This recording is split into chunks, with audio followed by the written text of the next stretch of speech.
صبر زندگی کے اندر اگر آ جائے تو بہت ساری مشکلات اور بہت ساری پریشانیاں، ٹینشن، اس کا علاج یہی صبر ہی ہوتا ہے، بندہ صبر کرے۔ لیکن اگر مشکل پریشانی کے اندر یا کسی ٹینشن میں بے صبری کا مظاہرہ کرتا ہے تو بعد میں اس کا بڑا نقصان ہوتا ہے۔ لیکن اگر صبر کرتا رہتا ہے کہ دنیاوی اعتبار سے بھی اور اخروی اعتبار سے بھی اس کے بہتر نتائج نظر آتے ہیں۔ قرآن مجید کے ویسے تو بہت ساری آیات ہیں صبر کے متعلق اور حدیث مبارکہ بھی ہیں، لیکن میں آپ کے سامنے ایک آیت بیان کر رہا ہوں۔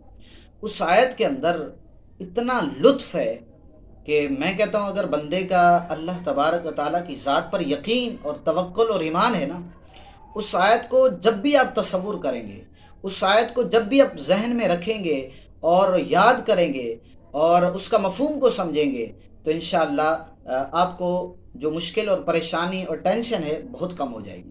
وہ آیت پتہ کون سی ہے؟ وہ آیت مبارکہ یہ ہے، ان اللہ مع الصابرین، بے شک اللہ صابروں کے ساتھ ہے۔ جب اس بات پر آپ کا یقین ہو جائے نا کہ صبر کرنا ہے اور صبر کرنے کے نتیجہ یہ ہے کہ رب تمہارے ساتھ ہے، انشاءاللہ دنیاوی فائدہ بھی ہوگا اور اخروی فائدہ بھی ہوگا۔